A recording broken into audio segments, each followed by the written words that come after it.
Les yeux de Jacques SS écarquillent d'horreur quand les lynx, au lieu de dévorer son vieux cheval attaché à l'arbre, l'entourent dans une danse protectrice défiant toute loi naturelle. Cette scène impossible, filmée par son petit-fils caché dans les fourrés, deviendra le catalyseur qui fera fondre 20 ans de glace dans le cœur du riche fermier. Le brouillard matinal enveloppait encore les contreforts du Jura français, lorsque Jacques Beaumont sortit de sa ferme imposante. À 68 ans, il se tenait toujours droit comme un chêne, son visage buriné par des décennies passées sous le soleil capricieux de la Franche-Comté. Ce matin-là, ses yeux d'un bleu délavé ne reflétaient aucune émotion, tandis qu'il se dirigeait vers l'écurie au toit d'ardoise qui abritait son étalon arabe, Tonnerre. La ferme des Beaumont était connue dans toute la région de Besançon, non seulement pour ses dimensions impressionnantes et ses terres fertiles qui s'étendaient à perte de vue, mais aussi pour la réputation de son propriétaire. Jacques Beaumont avait hérité du domaine de son père, puis l'avait transformé en un empire agricole prospère. Sa richesse n'avait d'égal que sa dureté. Les habitants du village voisin de Saint-Claude murmuraient à son sujet, racontant comment il traitait ses employés avec la même froideur que ses animaux. « Tonnerre !» appela Jacques d'une voix rauque en ouvrant la porte de L écurie. L étalon à la robe noire comme l'encre redressa sa tête majestueuse. Autrefois champion sur les hippodromes de France, Tonnerre avait rapporté fortune et gloire à son propriétaire.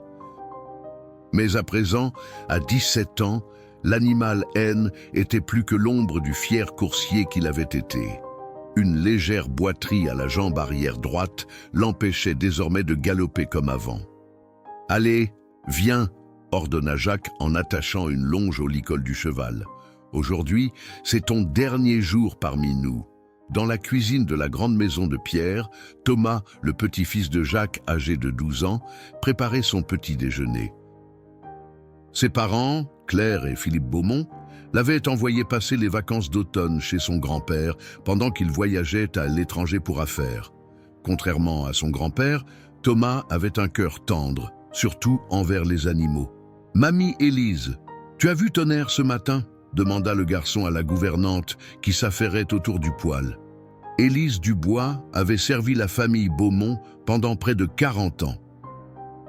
Elle avait vu Jacques devenir l'homme impitoyable qu'il était aujourd'hui, après la mort tragique de son épouse 20 ans plus tôt. « Non, mon petit, » répondit-elle, fronçant les sourcils. « Mais ton grand-père est parti très tôt avec une corde et son fusil. » Thomas sentit son cœur s'arrêter. Depuis son arrivée, il avait passé chaque moment libre auprès de Tonnerre, brossant son plage luisant, lui parlant doucement, lui apportant des pommes en secret.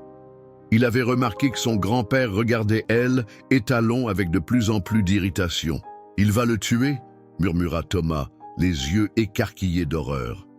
« Je ne sais pas, mon garçon, mais ton grand-père n'est pas connu pour sa patience envers les animaux qui ne lui sont plus utiles. » Sans même prendre le temps de finir son chocolat chaud, Thomas bondit de sa chaise et courut vers la porte. « Thomas, attends !» cria Élise, mais le garçon avait déjà disparu.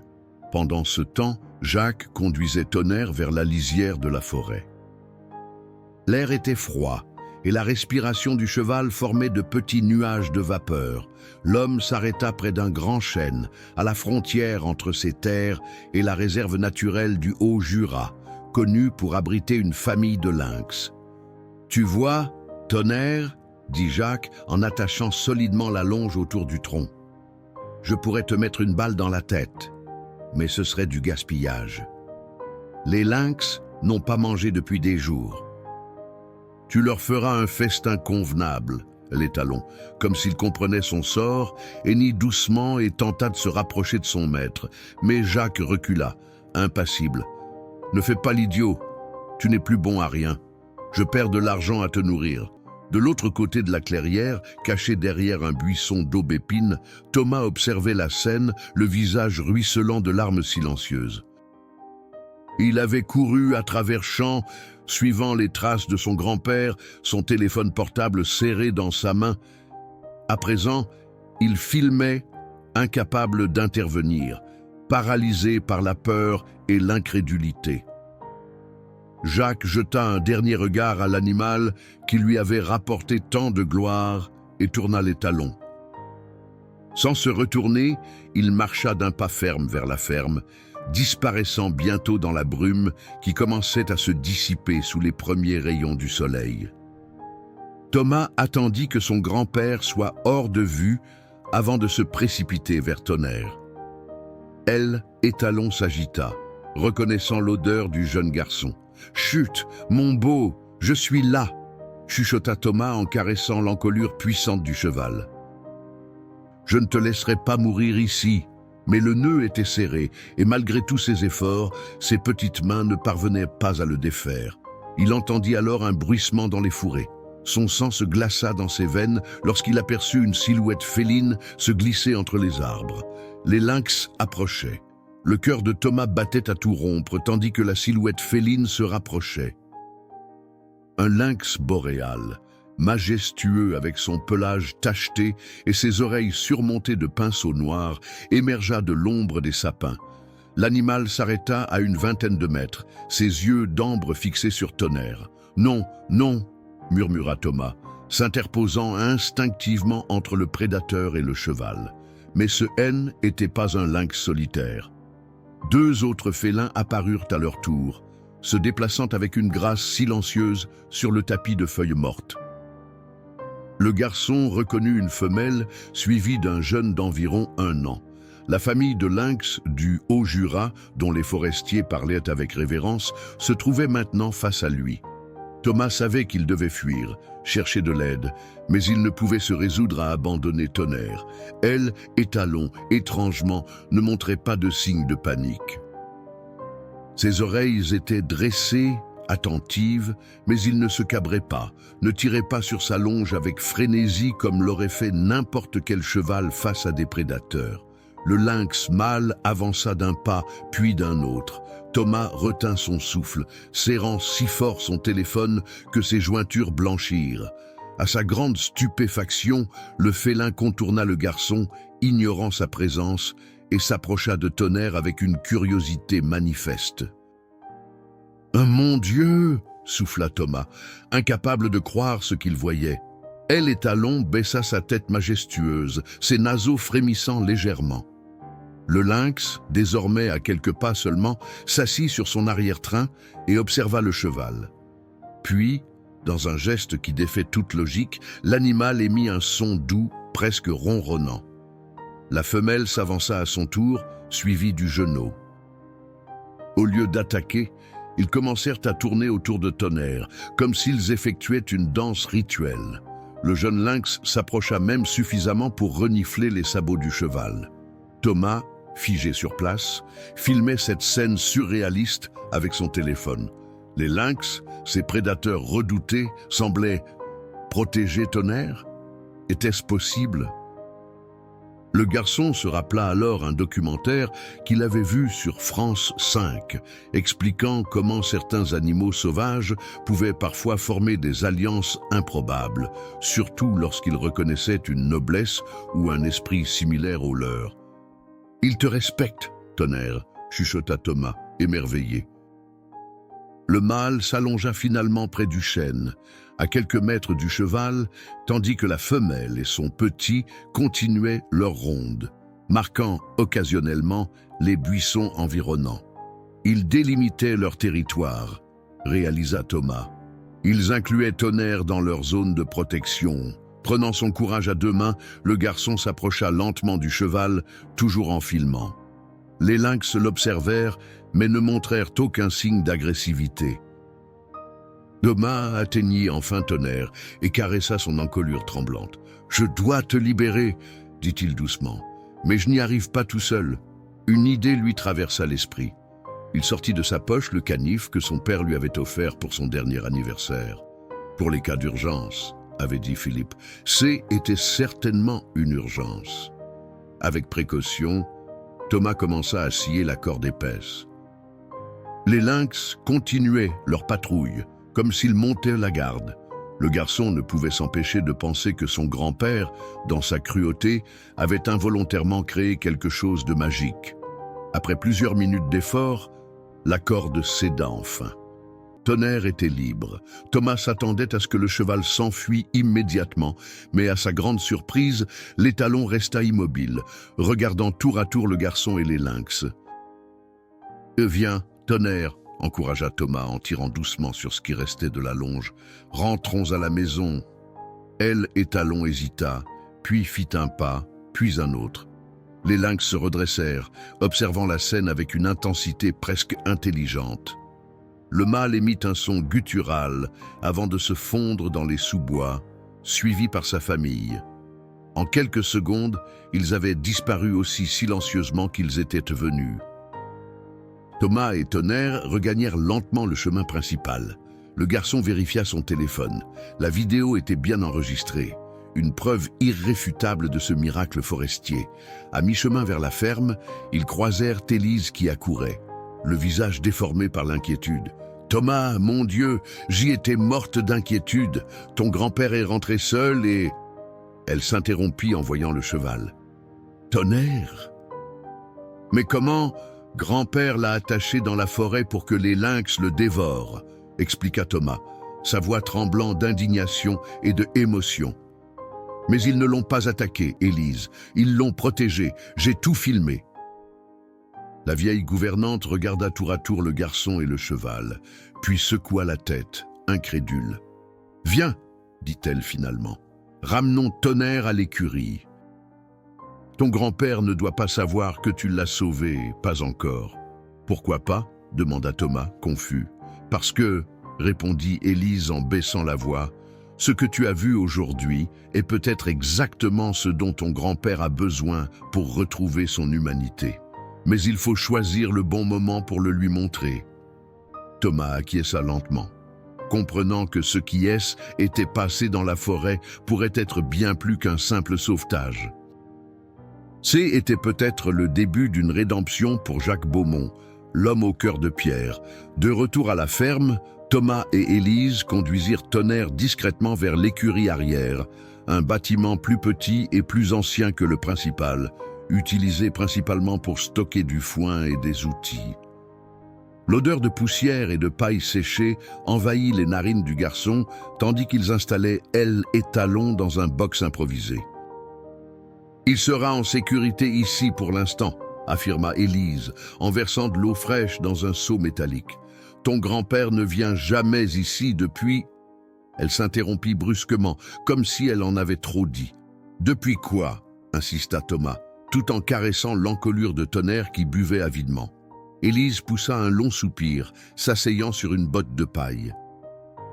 Les rayons de soleil filtraient à travers les planches disjointes, dessinant des motifs dorés sur son visage ridé. « Depuis l'accident de ta grand-mère, Mathilde, révéla-t-elle finalement. Était il y a 20 ans. Elle adorait cette vieille écurie, y passait des heures à s'occuper des chevaux. C'est ici qu'elle a eu son accident. » Thomas s'assit à côté d'elle, les yeux écarquillés. Il n'avait jamais connu sa grand-mère, morte avant sa naissance, et son père parlait rarement d'elle. Quel genre d'accident? Elle dressait un jeune étalon, un cadeau de ton grand-père pour leur 20e anniversaire de mariage. L'animal s'est cabré, elle est tombée et sa tête a heurté une poutre. Élise essuya une larme du revers de sa main. Jacques n'a jamais été le même après ça. Il a abattu le cheval le jour même et a juré de ne plus jamais mettre les pieds dans cette écurie. Thomas digéra cette information, regardant autour de lui avec un nouvel intérêt. Les toiles d'araignée dans les coins, la poussière accumulée sur de vieilles selles, suspendues au mur, tout témoignait d'années d'abandon. Mais alors, pourquoi a-t-il gardé Tonnerre toutes ces années? Élise eut un sourire triste. Tonnerre était le dernier cheval que Mathilde a choisi avant sa mort. Je crois que, pendant longtemps, Jacques n'a pas pu se résoudre à s'en débarrasser, malgré sa haine nouvelle pour les chevaux. Mais maintenant que Tonnerre est vieux, il a décidé qu'il n'avait plus besoin de se souvenir, compléta Thomas, la colère perçant dans sa voix. Le chagrin fait des choses terribles aux gens. mon petit, murmura Élise. Ton grand-père était un homme bon autrefois, généreux, aimant. L'amertume l'a transformé en quelqu'un que même lui ne reconnaîtrait pas. Un hennissement doux de tonnerre interrompit leur conversation. Elle et Talon semblaient s'être accommodés de son nouvel abri, malgré la simplicité des lieux comparée au confort de l'écurie principale. « Que va-t-on faire maintenant ?» demanda Thomas. « Grand-père va forcément remarquer que Tonnerre a disparu de la forêt. Pour l'instant, rien, décida Élise en se levant. Jacques ne retournera pas vérifier. Dans son esprit, l'affaire est réglée. Nous gardons Tonnerre ici, et toi, tu me montres cette fameuse vidéo. » Thomas sortit son téléphone et fit défiler jusqu'à l'enregistrement. Ensemble, ils regardèrent la scène surréaliste des lynx entourant elle et Talon dans une danse protectrice. Élise porta sa main à sa bouche, stupéfaite. « Sainte Vierge !» souffla-t-elle. « En 40 ans dans cette région, je n'ai jamais rien vu de tel. C'est comme si ces animaux savaient quelque chose que nous ignorons. »« Tu crois que je devrais montrer ça à grand-père » demanda Thomas. Élise réfléchit un moment. « Pas tout de suite. Il faut d'abord que je prépare le terrain. » Jacques est un homme têtu, enfermé dans sa colère depuis si longtemps qu'il pourrait rejeter ce qu'il voit, même avec une preuve aussi évidente. Ils quittèrent l'écurie, prenant soin de verrouiller la porte. Thomas jeta un dernier regard à Tonnerre qui les observait avec ses grands yeux intelligents. « Je reviendrai te voir ce soir », promit-il à elle et Talon. À la maison principale, Jacques était assis dans son bureau, plongé dans des registres comptables. Il leva à peine les yeux quand Thomas et Élise entrèrent. « Tu étais où ?» demanda-t-il sèchement à son petit-fils. « Tu as manqué tes leçons du matin. » Durant son séjour, Thomas suivait un programme éducatif strict établi par Jacques, incluant des mathématiques et de la littérature classique. « J'y étais dehors », répondit vaguement le garçon. « J'observais la nature pour mon projet de science. » Jacques grommela quelque chose d'inintelligible avant de retourner à ses chiffres. Thomas échangea un regard avec Élise. Le vieux fermier ne semblait pas se soucier du sort de Tonnerre. La journée s'écoula lentement. Thomas accomplit ses tâches habituelles, étudiant ses leçons sous la supervision de Élise, mais son esprit restait dans cette vieille écurie, auprès de Tonnerre. Il se demandait aussi constamment pourquoi les lynx avaient agi de façon si étrange. Était-ce vraiment, comme il l'avait supposé, une reconnaissance entre êtres nobles, ou y avait-il autre chose? Au dîner, Jacques semblait préoccupé, mangeant en silence. Ce n'est qu'au dessert qu'il s'adressa directement à Thomas. « J'ai reçu un appel des gardes forestiers aujourd'hui, » dit-il en découpant méthodiquement sa tarte aux pommes. « Ils ont aperçu la famille de lynx près de notre propriété. » Thomas sentit son cœur s'accélérer. « Ah bon? » ?»« Oui. Apparemment, ils se comportaient de façon inhabituelle, plus territoriale. » Jacques planta sa fourchette dans un morceau de tarte. « Ils ont demandé si j'avais remarqué quelque chose d'étrange. »« Et qu'as-tu répondu ?» intervint Élise, lançant un regard d'avertissement à Thomas. « Que non, bien sûr. » Jacques but une gorgée de vin. « Ces écologistes sont toujours à fouiner partout. La prochaine fois, ils voudront que je transforme mes terres en réserves naturelles. » Thomas baissa les yeux vers son assiette, incapable de croiser le regard de son grand-père. Un mélange de colère et de tristesse l'envahissait. Comment pouvait-on être aussi insensible? « Je vais me coucher, » annonça-t-il soudainement, repoussant sa chaise. « Bonne nuit, Thomas !» appela Jacques, alors que le garçon atteignait la porte. « Demain, nous irons en ville. J'ai besoin de nouveaux outils, et tu pourrais m'aider à les choisir. » Surpris par cette invitation inattendue, Thomas acquiesça maladroitement avant de quitter la pièce. Dans le couloir, il s'adossa au mur, confus. Était-ce une tentative de rapprochement, ou son grand-père avait-il simplement besoin d'une paire de mains supplémentaires? Quoi qu'il en soit, Thomas avait d'autres préoccupations. Dès que la maison serait endormie, il retournerait à la vieille écurie. Tonnerre avait besoin de lui, et peut-être quelque part au fond de son cœur endurci, Jacques Beaumont aussi. La nuit était tombée sur la ferme des Beaumont. Seule la pleine lune d'octobre éclairait le chemin de Thomas qui se faufilait entre les bâtiments, une petite lanterne à la main et un sac de pommes sur l'épaule. Le silence n'était rompu que par le ululement occasionnel d'une chouette et le bruissement des feuilles mortes sous ses pas. Arrivé devant la vieille écurie, le garçon s'arrêta net. La porte qu'il avait soigneusement verrouillée plus tôt était entr'ouverte, laissant échapper un mince filet de lumière. Quelqu'un était à l'intérieur. Son grand-père avait-il découvert leur secret? Le cœur battant, Thomas s'approcha à pas de loup et jeta un coup d'œil par l'ouverture. Ce qu'il vit le stupéfia. Élise était assise sur un tabouret devant le box de Tonnerre, un vieux livre ouvert sur ses genoux. Elle lisait à voix haute à l'aile étalon qui, oreille dressée, semblait boire ses paroles. Et ainsi, le chevalier revint de guerre, changé à jamais par ce qu'il avait vu, mais retrouvant dans les yeux de son fidèle destrier le reflet de l'homme qu'il avait été, récitait-elle d'une voix douce. Élise appela doucement Thomas en entrant. La vieille femme sursauta, refermant précipitamment le livre. « Mon Dieu, Thomas, tu m'as fait une de ces peurs. »« Désolé, » s'excusa-t-il en s'approchant. « Tu lisais à Tonnerre !» Un sourire embarrassé se dessina sur le visage ridé d'Élise. « C'est idiot, n'est-ce pas? Mais Mathilde le faisait toujours. Elle disait que les chevaux comprennent plus qu'on ne le croit. » Thomas posa son sac et s'assit à côté d'elle. « Ce n'est pas idiot, je lui parle aussi. »« Je sais, » répondit-elle en lui caressant les cheveux. « Tu ressembles tellement à ta grand-mère. » Même gentillesse, même intuition avec les animaux. Est-ce que... Thomas hésita, puis se lança. « Est-ce que c'est pour ça que grand-père ne m'aime pas? Parce que je lui rappelle grand-mère ?» Élise parut choquée. « Ne dis pas ça. Ton grand-père t'aime à sa façon. C'est juste qu'il ne sait plus comment le montrer. » La douleur l'a enfermé dans une prison dont il n'a pas la clé. Thomas médita ces paroles tout en sortant une pomme de son sac pour Tonnerre. Elle, étalon, l'accepta avec délicatesse, ses lèvres veloutées effleurant la paume du garçon. « Ce livre ?» demanda-t-il en désignant l'ouvrage que Élise tenait toujours. « Était ta grand-mère ?»« Oui, des contes médiévaux, ses préférés.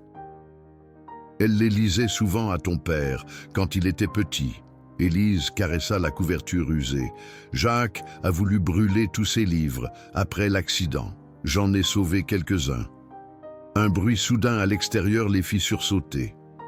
Thomas éteignit sa lanterne d'un geste vif. Par la fenêtre crasseuse, ils aperçurent une silhouette se déplacer dans la cour. « Grand-père » chuchota Thomas, paniqué. Mais la silhouette était trop basse, trop souple pour être humaine. Dans le clair de lune, ils distinguèrent la forme caractéristique d'un lynx adulte. « C'est impossible !» murmura Élise, les yeux écarquillés. « Comment a-t-il pu nous suivre jusqu'ici ?» Le félin s'arrêta devant la porte de l'écurie, reniflant l'air. Pendant un moment qui sembla durer une éternité, il resta là, immobile, ses yeux dorés brillant dans l'obscurité. Puis, aussi silencieusement qu'il était apparu, il se détourna et disparut dans la nuit. « Il cherchait Tonnerre !» affirma Thomas avec conviction. « Il voulait s'assurer qu'il allait bien. » Élise secoua la tête, incrédule. « Thomas, les animaux sauvages ne... Tu n'as pas vu ce qui s'est passé dans la forêt ?»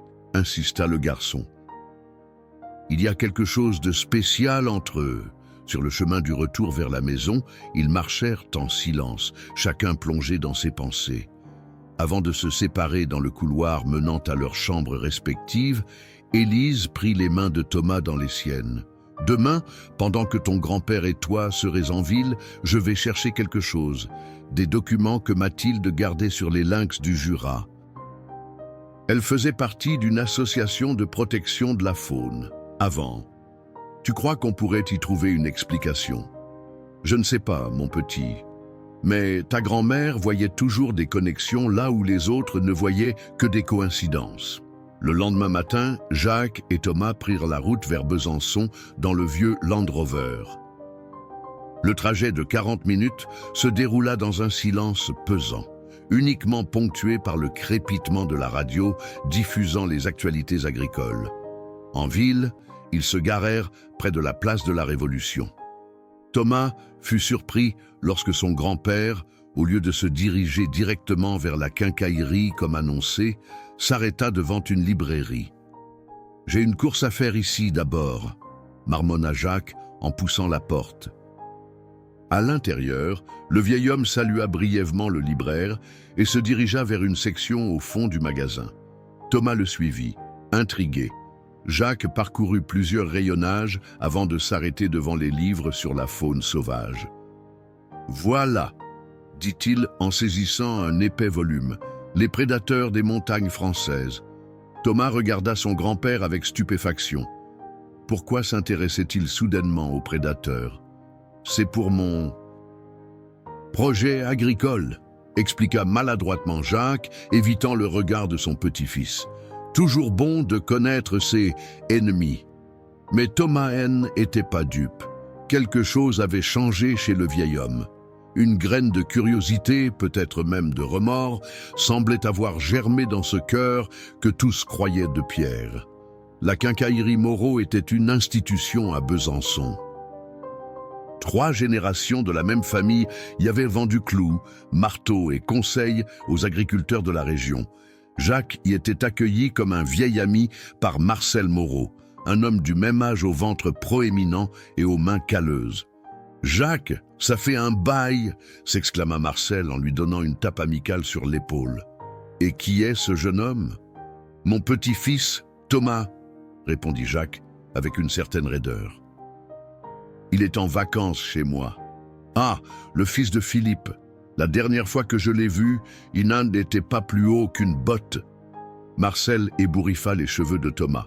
« Alors, tu aides ton grand-père à la ferme ?» Thomas acquiesça poliment, surpris par la chaleur qui émanait de cet homme, en contraste frappant avec la froideur habituelle de son grand-père. Pendant que Jacques examinait des pièces détachées pour son tracteur, Thomas déambula dans les allées. Il s'arrêta devant un présentoir de cordes et de chaînes, son esprit revenant inexorablement à Tonnerre, attaché à cet arbre. Il frissonna.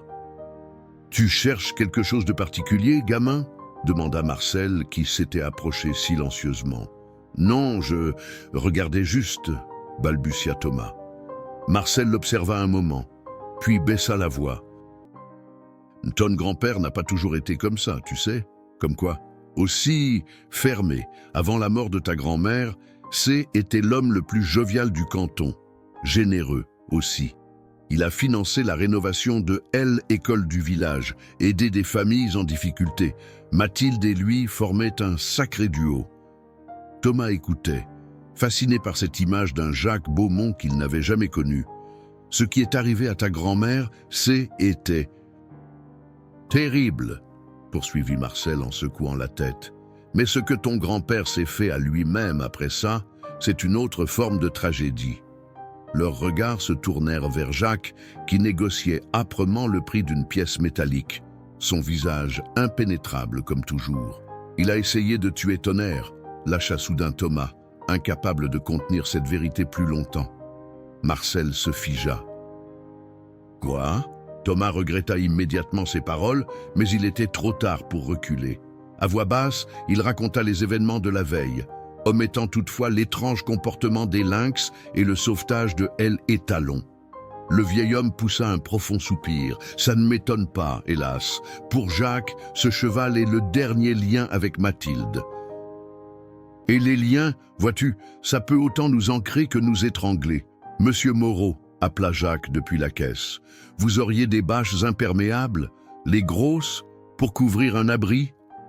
Marcel lança un regard interrogateur à Thomas avant de répondre. « Bien sûr, Jacques, par ici. » En quittant la quincaillerie, Thomas portait plusieurs sacs tandis que son grand-père transportait une grande bâche roulée sous le bras. Un silence inconfortable régnait entre eux jusqu'à ce que Jacques s'arrête devant une pâtisserie. « Tu veux un pain au chocolat ?» proposa-t-il abruptement. Surpris par cette offre inattendue, Thomas hocha la tête. Ils entrèrent dans la boutique parfumée de vanille et de beurre chaud. Jacques commanda 2 pains au chocolat et, à la stupéfaction de Thomas, 2 cafés. « Tu es assez grand pour en boire un peu », grommela-t-il devant l'air ébahi de son petit-fils. Assis à une petite table près de la fenêtre, ils mangèrent en silence, observant les passants. Thomas remarqua que son grand-père consultait régulièrement le livre sur les prédateurs qu'il avait acheté, s'attardant sur les pages consacrées au lynx. « Pourquoi t'intéresses-tu au lynx, grand-père » osa-t-il finalement demander. Jacques leva les yeux, son regard perçant semblant sonder l'âme du garçon. « Les gardes forestiers disent que leur comportement a changé. Je veux savoir pourquoi. »« Et qu'est-ce que tu as appris ?» Le vieil homme referma lentement le livre.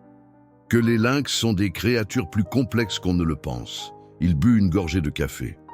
« Savais-tu qu'ils peuvent former des liens particuliers avec d'autres espèces dans certaines circonstances ?» Thomas sentit son cœur s'accélérer. « Non, je ne savais pas. » Le livre mentionne un cas dans les Carpates où un lynx orphelin a été élevé par des bergers. Il est resté sauvage mais revenait régulièrement près de leurs moutons, comme pour monter la garde. Jacques tapota la couverture du livre. Les scientifiques appellent ça une imprégnation interspécifique. Thomas se demanda si son grand-père faisait le lien avec Tonnerre. Était-il possible qu'il soupçonne quelque chose? « Ce pain au chocolat est bon », dit-il pour changer de sujet. Grand-mère aimait la pâtisserie. Une ombre passa sur le visage de Jacques. Pendant un instant, Thomas crut qu'il ne répondrait pas. « Elle adorait les tartes aux myrtilles », dit finalement le vieil homme, sa voix soudain plus douce. Elle allait les cueillir elle-même dans la montagne, en août, revenait avec les doigts et les lèvres tout bleus. Thomas sourit, savourant ce rare moment où son grand-père s'ouvrait un peu. « Papa ne m'a presque rien raconté sur elle. »« Ton père ?» Jacques s'interrompit, secouant la tête. « Philippe a quitté la ferme dès qu'il a pu. Il n'a pas supporté de voir ce que je suis devenu après ta grand-mère. » Cette confession inattendue laissa Thomas sans voix. Jamais il n'aurait imaginé que son grand-père puisse reconnaître, même indirectement, sa propre transformation. « La bâche », dit Thomas après un moment, « c'est pourquoi ?» Jacques reprit son expression habituelle, fermée et autoritaire. L'abri à foin de l'ancienne écurie a une fuite. « Je vais la réparer !» L'ancienne écurie, Thomas faillit s'étrangler avec son chocolat chaud. Comment son grand-père savait-il pour Tonnerre? « Tu sembles surpris, » remarqua Jacques, un éclair de suspicion dans le regard. « Non, c'est juste que tu avais dit que tu n'y mettais plus les pieds. Les choses changent. » Jacques se leva brusquement. « Allons-y. » « J'ai encore beaucoup à faire aujourd'hui. » Sur le chemin du retour, Thomas envoya discrètement un message à Élise. « Grand-père, c'est pour l'écurie. Prépare-toi. » Il ignorait comment son grand-père avait découvert leur secret, mais une chose était certaine. L'affrontation qui se préparait serait décisive pour le sort de Tonnerre. Lorsque Jacques et Thomas arrivèrent à la ferme, Élise les attendait sur le perron, le visage tendu mais résolu. À ses pieds se trouvait une boîte en carton poussiéreuse marquée « Mathilde, recherche ». « Qu'est-ce que c'est que ça ?» demanda Jacques en descendant du Land Rover, les yeux fixés sur la boîte. « Des documents que Mathilde aurait voulu que tu vois », répondit Élise d'une voix ferme. « Il est temps, Jacques. » Le vieil homme se raidit. « Range ça, je n'ai pas besoin de remuer le passé. »« Si » insista Élise. « Parce que ton passé est en train de rattraper ton présent. Tu le sais aussi bien que moi. » Un lourd silence s'installa. Thomas, debout près du véhicule, n'osait pas intervenir, sentant qu'une conversation longtemps reportée était sur le point d'éclater. « Tu as vu le cheval, n'est-ce pas ?» demanda finalement Élise. « C'est pour ça que tu as acheté cette bâche. » Jacques serra les poings, puis les desserra lentement. « À quelle heure es-tu allé vérifier l'écurie ce matin ?»« Avant l'aube, » admit Élise. « Et tu y étais déjà allé ?»« J'y suis allé hier soir, » corrigea Jacques. Son regard se posa sur Thomas. « Après avoir remarqué que mon petit-fils S éclipsait discrètement avec un sac de pommes. » Thomas sentit ses joues s'empourprer. Il avait été si sûr d'être discret. « Et tu n'as rien dit ?» étonna Élise. « J'ai voulu voir ce qu'il préparait. » Jacques déposa ses achats sur la table de la terrasse. Je ne m'attendais pas à trouver Tonnerre dans l'ancienne écurie. Thomas s'avança, prêt à défendre ses actions. « Tu voulais qu'il meure, grand-père. Tu l'as attaché pour que les lynx le dévorent. »« Thomas !» intervint Élise, alarmée par ce ton accusateur. Mais à la surprise des deux, Jacques ne se mit pas en colère. Au lieu de cela, il soupira profondément, soudain plus vieux, plus fatigué. « Oui, admit-il, c'est ce que je voulais. » Il se dirigea vers la boîte que Élise avait apportée et l'examina sans la toucher, comme s'il craignait qu'elle ne contienne quelque chose de dangereux. « Grand-père, » dit doucement Thomas, encouragé par cette rare vulnérabilité, il s'est passé quelque chose dans la forêt, quelque chose d'incroyable. Jacques leva les yeux. « Avec les lynx, tu veux dire ?» Thomas échangea un regard avec Élise, qui hocha imperceptiblement la tête. « J'ai tout filmé, » dit-il, en sortant son téléphone. « Tu devrais voir ça. » Les trois s'installèrent sur les chaises de la terrasse. Thomas lança la vidéo et la tendit à son grand-père. Pendant les minutes qui suivirent, seuls les sons de la vidéo rompirent le silence. Le hennissement inquiet de Tonnerre, le bruissement des feuilles et la respiration haletante de Thomas derrière la caméra. Le visage de Jacques resta impassible pendant toute la durée de l'enregistrement.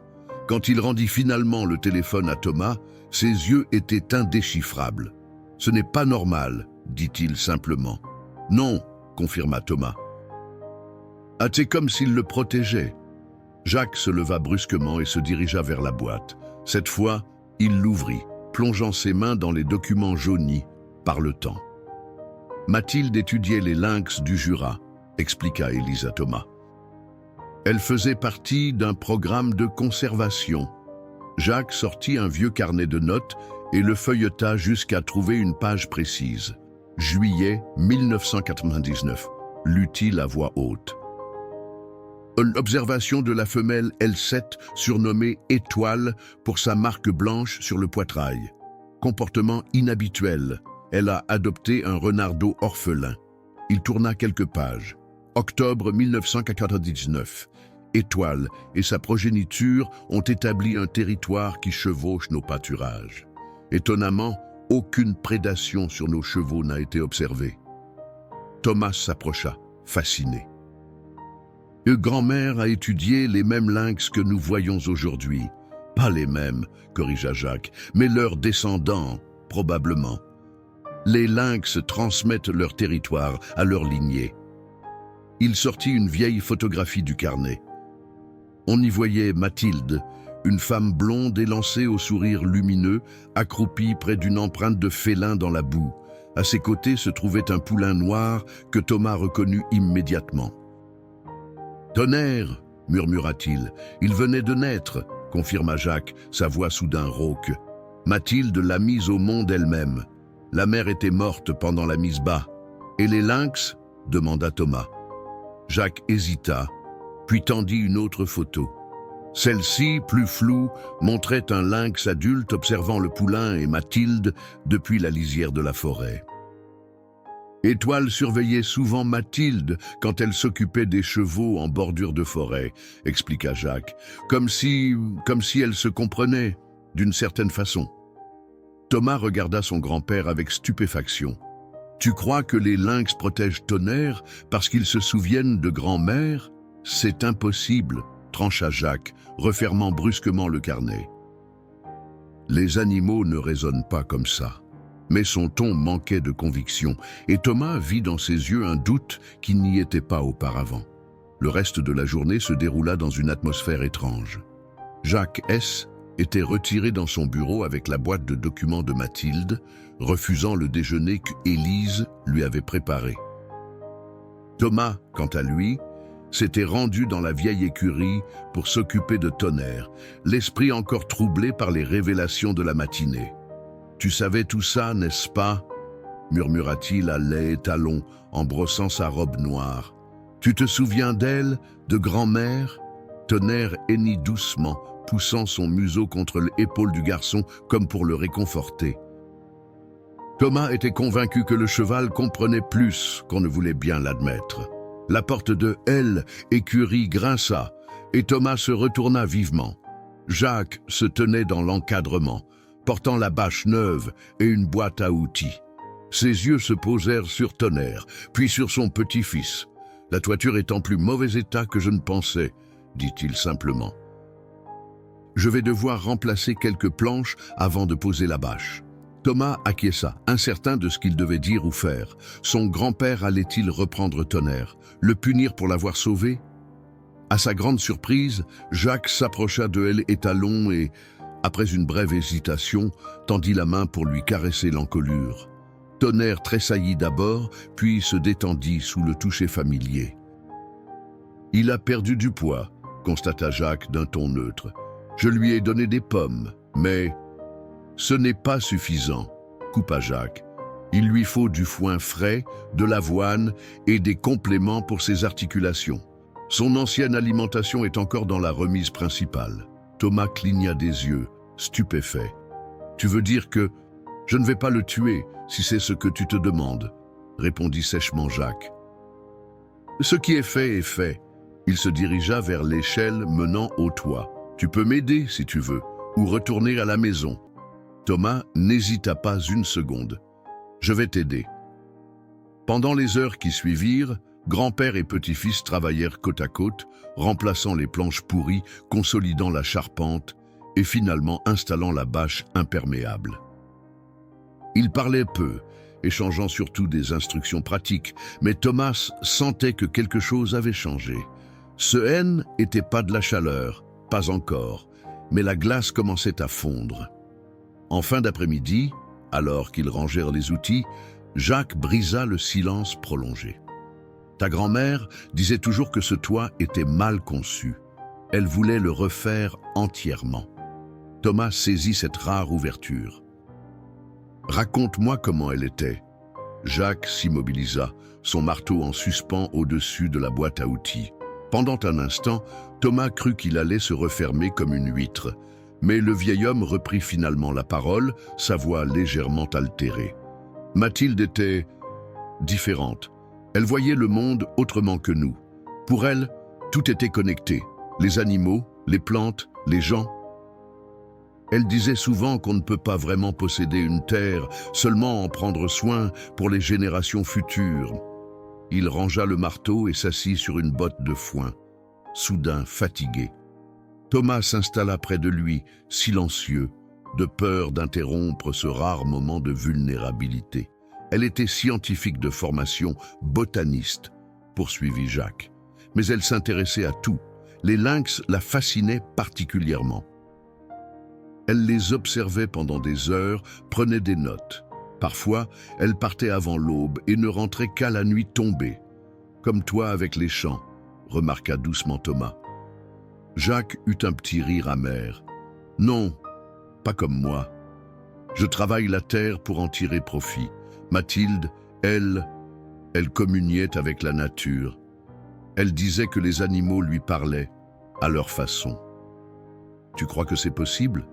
Le vieil homme soupira. « Je l'ai toujours trouvée un peu folle avec ses idées, mais maintenant, avec ce que tu as filmé, il secoua la tête. Je ne sais plus quoi penser. » Thomas sentit son cœur s'accélérer. C'était la première fois que son grand-père exprimait un doute sur sa vision du monde.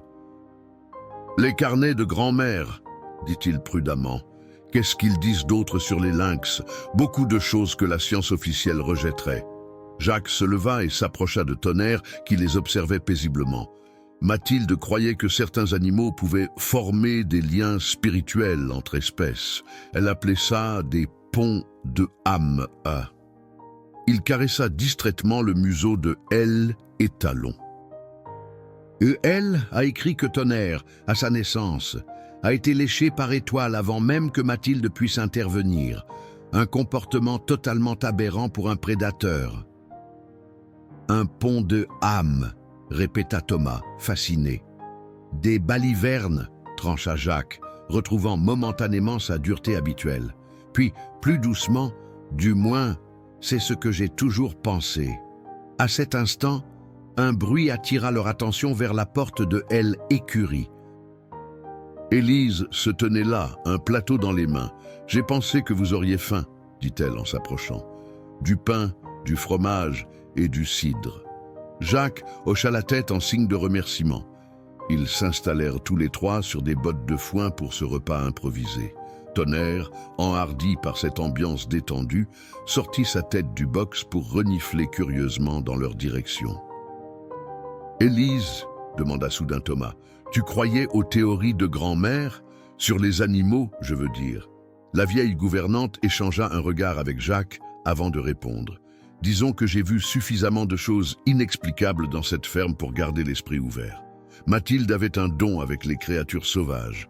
Même les plus craintives venaient à elle. »« Comme les lynx, » murmura Thomas. « Oui, surtout cette femelle, Étoile. Elle la suivait parfois pendant des heures quand Mathilde faisait ses relevés dans la forêt. » Jacques se leva brusquement. « Les gardes forestiers devraient être prévenus de ce que tu as vu, Thomas. Ces lynx, leur comportement n'est pas normal. Tu ne vas pas leur dire pour Tonnerre ?» s'inquiéta le garçon. Le vieil homme secoua la tête. « Non, mais ils devraient savoir que les lynx ont établi un lien particulier avec cet endroit pour leur protection. » Thomas n'en croyait pas ses oreilles. Son grand-père, qui la veille encore se moquait des écologistes, s'inquiétait maintenant pour la protection des lynx. Élise sourit discrètement, comme si elle lisait dans ses pensées. « Les gens peuvent changer, Thomas, » dit-elle doucement. « Parfois, il suffit d'un petit miracle. » Alors qu'ils quittaient L. Écurie, le soleil couchant baignait la ferme d'une lumière dorée. Au loin, à la lisière de la forêt, une silhouette féline se détachait contre les arbres, immobile et vigilante. Le lendemain matin, Thomas fut réveillé par des voix provenant de la cour.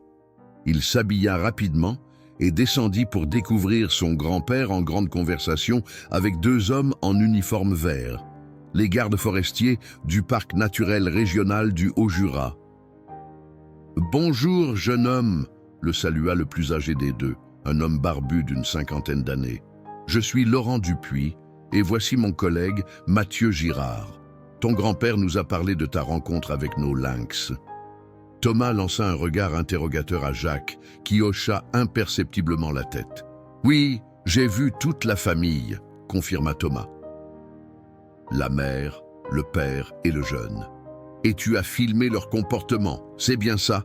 demanda Mathieu, le plus jeune garde, en sortant un carnet. Thomas hésita.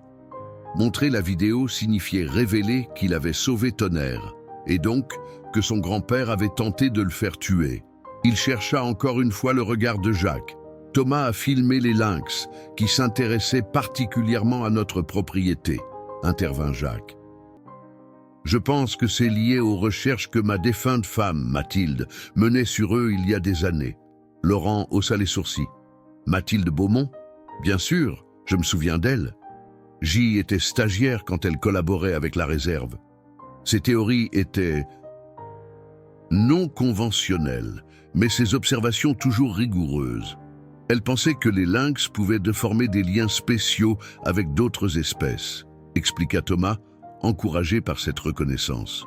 « Ah oui, sa fameuse hypothèse des ponts des âmes, » sourit Laurent. La communauté scientifique l'a toujours considérée avec scepticisme, mais personne ne pouvait nier ses talents d'observatrice. Jacques, qui était éloigné pour servir du café aux visiteurs, revint avec un plateau. Thomas nota que ses mains tremblaient légèrement. « Messieurs, » dit le vieil homme en posant les tasses, « il y a autre chose que vous devriez savoir. » Thomas retint son souffle, s'attendant à un aveu complet. « Notre cheval, Tonnerre, » poursuivit Jacques, « a été élevé par Mathilde alors que les lynx, particulièrement la lignée de Étoile, l'observaient régulièrement. Je me demande si ce que Thomas a vu ne pourrait pas être une forme de reconnaissance intergénérationnelle. » Les deux gardes échangèrent un regard intrigué. « C'est fascinant, » admit Mathieu. « De récentes études en éthologie suggèrent que certains animaux peuvent transmettre des comportements culturels à leur descendance. Ce ne serait pas totalement impossible. Pourrait-on voir cette vidéo ? Demanda Laurent. Thomas sortit son téléphone, jeta un dernier regard à son grand-père qui acquiesça gravement, puis lança l'enregistrement. Il avait soigneusement édité la vidéo pendant la nuit, supprimant les passages, montrant la corde et ses efforts pour libérer Tonnerre, ne conservant que l'interaction entre le étalon et les lynx. Les gardes forestiers observèrent les images avec une attention professionnelle, poussant occasionnellement des exclamations surprises. « C'est extraordinaire !» murmura Laurent quand la vidéo s'acheva. « En 25 ans de carrière, je n'ai jamais rien vu de tel. Vous pensez que c'est ce que ma grand-mère appelait un « pont d'âme » demanda Thomas. « La science officielle n'utiliserait pas ce terme », répondit prudemment Mathieu. « Mais il y a clairement un comportement anormal qui mérite d'être étudié. Ces lynx sont-ils en danger ?» demanda soudain Jacques, surprenant tout le monde par son inquiétude. « Pas immédiatement », répondit Laurent. Mais leur territoire est de plus en plus encerclé par les activités humaines. C'est pourquoi nous travaillons sur un projet de corridor écologique qui traverserait justement une partie de vos terres, Monsieur Beaumont. Thomas vit son grand-père se raidir. Les Beaumont étaient connus pour leur opposition farouche à toute intrusion sur leur propriété. « Envoyez-moi les détails du projet », dit finalement Jacques. « Je les examinerai. » Les gardes semblaient aussi surpris que Thomas par cette réponse. Après le départ des forestiers, Jacques resta silencieux, perdu dans ses pensées. Ce n'est qu'au déjeuner qu'il s'adressa enfin à son petit-fils. « Tu as édité la vidéo ?» Ce « est » n'était pas une question, mais Thomas hocha la tête. « Je ne voulais pas qu'il sache pour... Tu sais, pour ma tentative de faire tuer Tonnerre, » compléta Jacques sans détour. « Tu as bien fait. » Il repoussa son assiette à peine touchée. « J'ai passé la nuit à lire les carnets de ta grand-mère. Elle avait prédit quelque chose comme ça, tu sais. Elle écrivait que les liens formés entre certains animaux transcendent les générations, comme une mémoire collective. « Tu y crois maintenant ?» demanda Thomas avec espoir. Jacques passa une main fatiguée sur son visage. « Je ne sais pas ce que je crois. Mais je sais ce que j'ai vu et ce que tu as filmé. » Il se leva et se dirigea vers la fenêtre. Le corridor écologique dont parlèrent les gardes, Mathilde en avait dessiné les plans il y a 20 ans. J'ai toujours refusé de les considérer. Et maintenant ? Le vieil homme se tourna vers son petit-fils et pour la première fois, Thomas vit une lueur qu'il n'avait jamais aperçue dans ses yeux bleus délavés. Du regret. Maintenant, je me demande quelles autres choses importantes j'ai rejetées par simple entêtement. L'après-midi suivant, Jacques proposa à Thomas une promenade à cheval, une invitation si inattendue que le garçon crut d'abord avoir mal entendu. « Tu veux dire, avec Tonnerre ?» demanda-t-il incrédule. « À moins que tu ne préfères monter une vache ?» répliqua Jacques avec une ébauche de sourire qui surprit tout autant son petit-fils. Ils se lèrent Tonnerre ensemble, Jacques corrigeant doucement la manière dont Thomas ajustait les sangles. Elle et Talon semblaient nerveux au début, surtout en présence de Jacques, mais se calma progressivement sous leurs attentions partagées. « Il se souvient de tout », murmura Jacques, plus pour lui-même que pour Thomas. « Les animaux n'oublient jamais, ni le bien, ni le mal. » Ils prirent un chemin qui longeait la lisière de la forêt. Thomas en selle et Jacques tenant la bride, marchant d'un pas régulier malgré son âge. Le soleil d'automne filtrait à travers les branches des arbres, créant des motifs dansants sur le sol tapissé de feuilles mortes. « Ta grand-mère adorait ce sentier », dit Jacques après un long silence. Elle disait que C était une frontière, pas seulement entre la forêt et les champs, mais entre deux mondes, le sauvage et le domestiqué.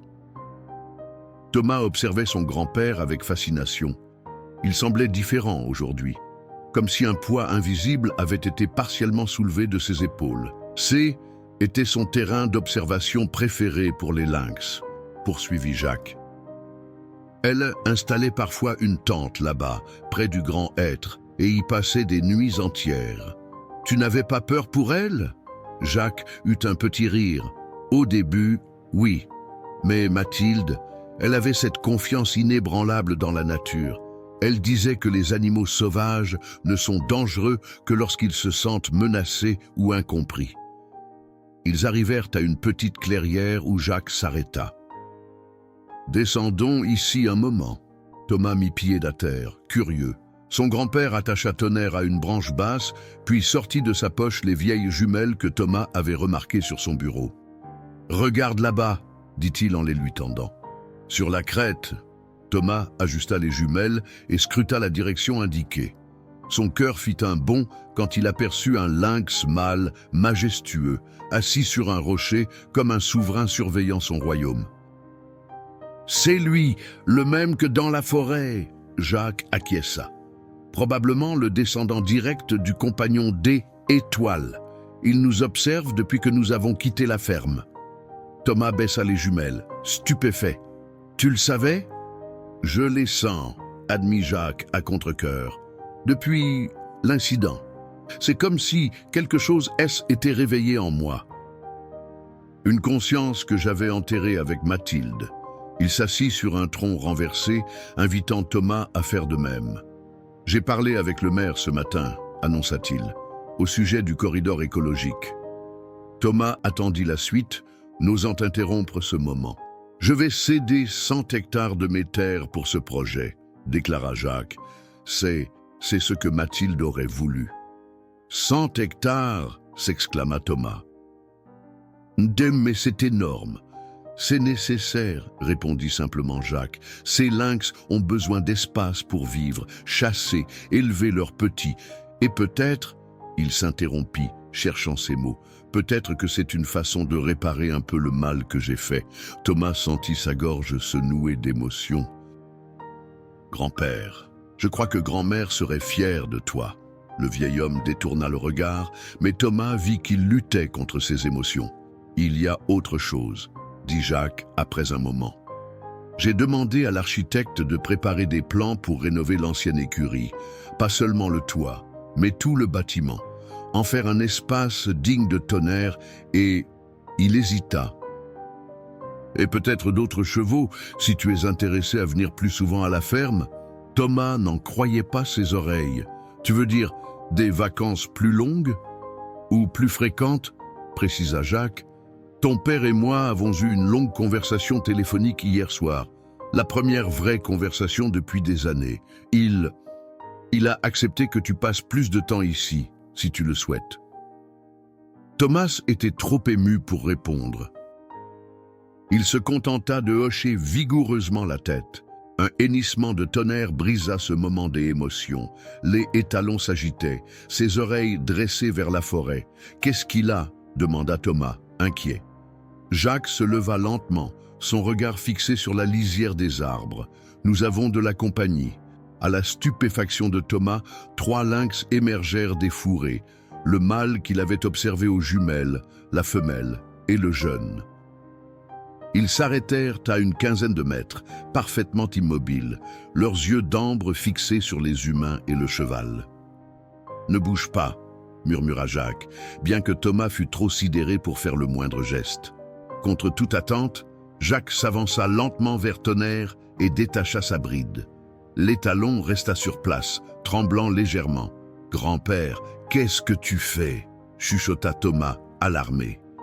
« Ce que j'aurais dû faire il y a longtemps, » répondit Jacques. « Faire confiance. » Il donna une légère tape sur la croupe de Tonnerre. « Va. » Elle, étalon, hésita, puis s'avança prudemment vers les lynx. Thomas retint son souffle, s'attendant à chaque seconde à voir les félins bondir. Mais ils restèrent en place, seuls leurs yeux suivant le mouvement du cheval. Quand Tonnerre ne fut plus qu'à quelques mètres des lynx, il s'arrêta. Pendant un long moment qui sembla s'étirer à l'infini, prédateur et proie se regardèrent. Puis, dans un geste qui défait toute logique naturelle, le lynx mâle s'approcha et frotta sa tête contre le poitrail du cheval. « Mon Dieu !» souffla Jacques. « Mathilde avait raison. » Le jeune lynx s'avança à son tour, plus joueur, tournant autour des jambes de Tonnerre qui restait étonnamment calme. La femelle, plus prudente, observait la scène de loin. « Le pont des âmes », murmura Thomas. « C'est réel. » Jacques sortit son téléphone et commença à filmer, ses mains légèrement tremblantes. Les scientifiques vont être stupéfaits. Après quelques minutes de cette étrange communion, le mâle émit un son rauque et, comme obéissant à un signal invisible, les trois lynx reculèrent vers la forêt. Avant de disparaître dans les sous-bois, le mâle s'arrêta et regarda directement vers Jacques, ses yeux d'ambre semblant transpercer l'âme du vieil homme. Puis ils étaient partis, engloutis par la forêt aussi silencieusement qu'ils en étaient venus. Tonnerre revint tranquillement vers eux, comme si rien d'extraordinaire ne s'était produit. Jacques posa une main tremblante sur l'encolure du cheval.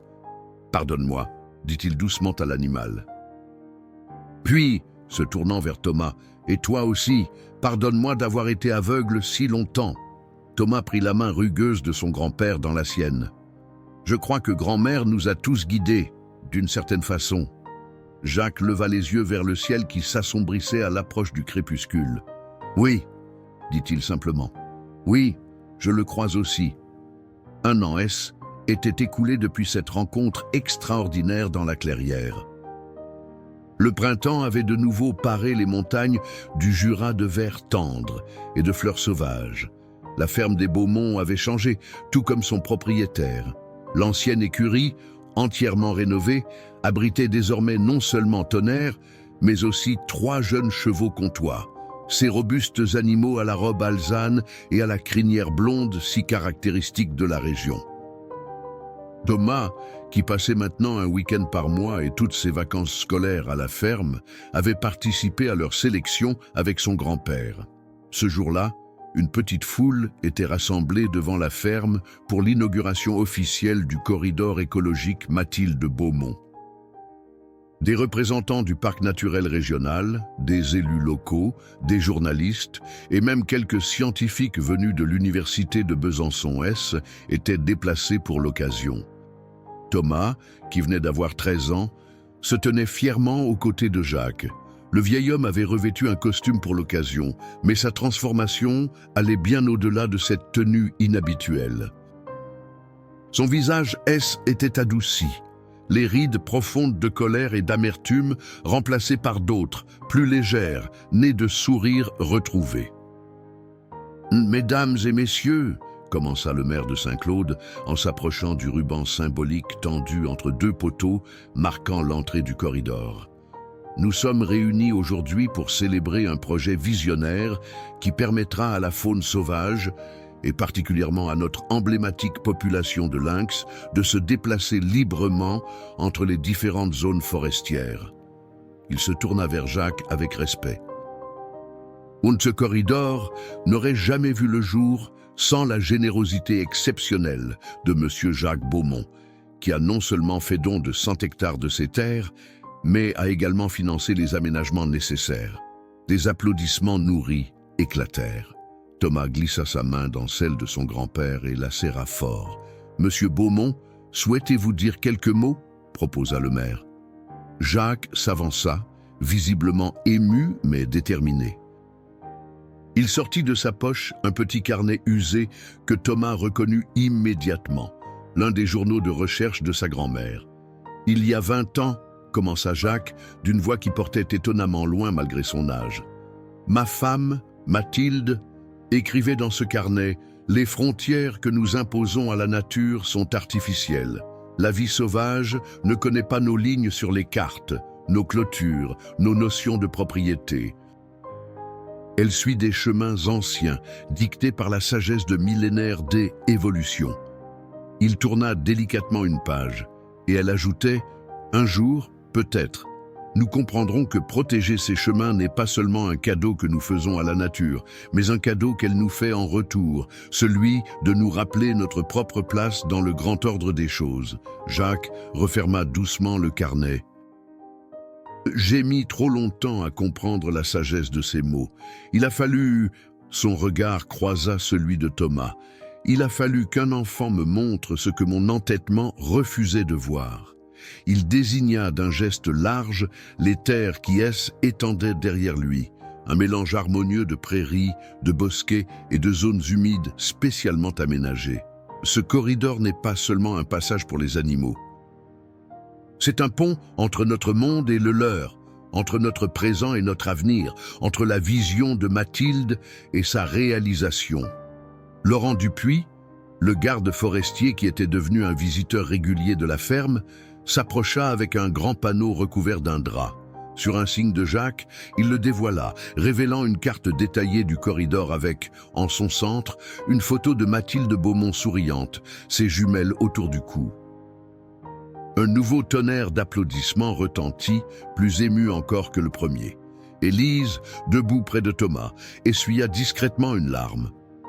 Après la cérémonie officielle et le départ progressif des invités, Jacques invita les quelques personnes les plus proches, Laurent, le maire, Élise et bien sûr Thomas, à une surprise qu'il avait préparée. Il les conduisit vers un petit observatoire en bois construit à la lisière de la forêt, savamment camouflé par la végétation environnante. Était le rêve de Mathilde, expliqua Jacques en ouvrant la porte. Un poste d'observation permanent pour étudier les lynx sans les déranger. L'intérieur, simple mais fonctionnel, était équipé de bancs confortables face à une large baie vitrée à sens unique. Sur les murs, des photographies de lynx, certaines anciennes, prises par Mathilde, d'autres plus récentes, capturées par les caméras automatiques installées dans le corridor. « Regarde », murmura Thomas en désignant l'une des photos récentes. « C'est notre famille de lynx. » En effet, le cliché montrait clairement le mâle, la femelle et le jeune, désormais presque adulte, traversant une prairie au crépuscule. « Ils utilisent déjà le corridor », confirma Laurent avec satisfaction. « Et pas seulement eux, nous avons enregistré des passages de chevreuils, de sangliers et même d'un loup solitaire le mois dernier. »« Un loup ?» s'inquiéta le maire, pensant immédiatement au troupeau des éleveurs locaux. « Un simple passage », le rassura Laurent. « Bon, mais c'est un signe que les grands corridors écologiques fonctionnent à l'échelle régionale. » Jacques sourit, une expression qui devenait de plus en plus naturelle sur son visage, autrefois si sévère. Mathilde aurait été enchantée d'accueillir ce loup. Après le départ des derniers invités, Jacques proposa à Thomas une dernière sortie avant que ses parents ne viennent le chercher le lendemain. Ils sellèrent Tonnerre et un des jeunes chevaux comtois, Éclair, et se dirigèrent vers la clairière qui avait été le théâtre de leur révélation 1 an plus tôt. Elle, étalon arabe, bien que vieillissant, se déplaçait avec une vigueur renouvelée. Les soins attentifs, l'exercice régulier et peut-être le simple fait d'être aimé à nouveau lui avaient redonné une seconde jeunesse.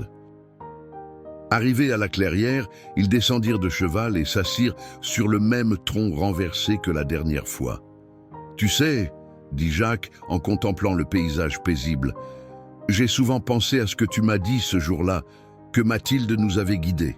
Tu y crois ?» demanda Thomas. Jacques prit le temps de réfléchir. « Je crois que l'amour ne disparaît jamais vraiment. Il change de forme, comme l'eau qui devient nuage puis redevient pluie. Mathilde aimait cette terre, ces animaux et nous. Cet amour est toujours là d'une certaine façon. » Il sortit de sa poche un petit objet brillant et le tendit à Thomas.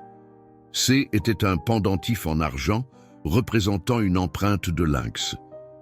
Était à ta grand-mère. Je voudrais que tu l'aies. Thomas le prit avec révérence. Merci, grand-père. Je le garderai toujours. Un mouvement à la lisière de la forêt attira leur attention. Le lynx mâle se tenait là, majestueux dans la lumière dorée du soleil couchant. « Il vient nous dire au revoir », murmura Thomas. Jacques acquiesça, ou peut-être nous rappeler que nous ne sommes jamais vraiment seuls. Le félin les observa pendant un long moment, puis, avec une dignité souveraine, disparut dans l'ombre des arbres. Sur le chemin du retour, Thomas remarqua que son grand-père fredonnait doucement une vieille chanson française que Mathilde, lui avait-il racontée, adorait chanter en travaillant dans son jardin.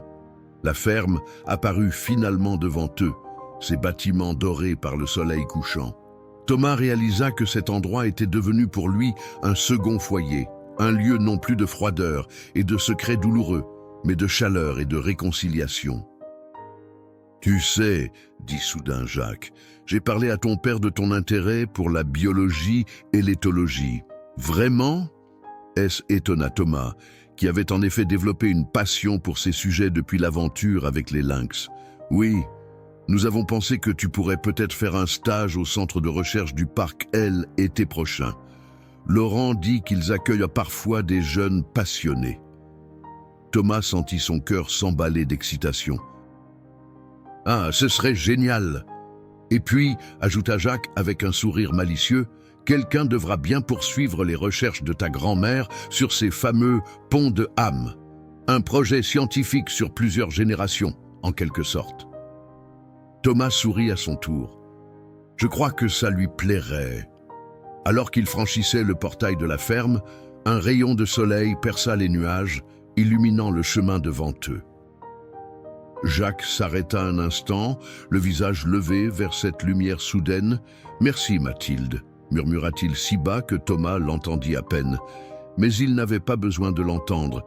Il le sentait, tout comme il sentait la présence bienveillante des lynx dans la forêt voisine, tout comme il percevait le lien invisible mais puissant entre tous les êtres vivants de ce coin de terre.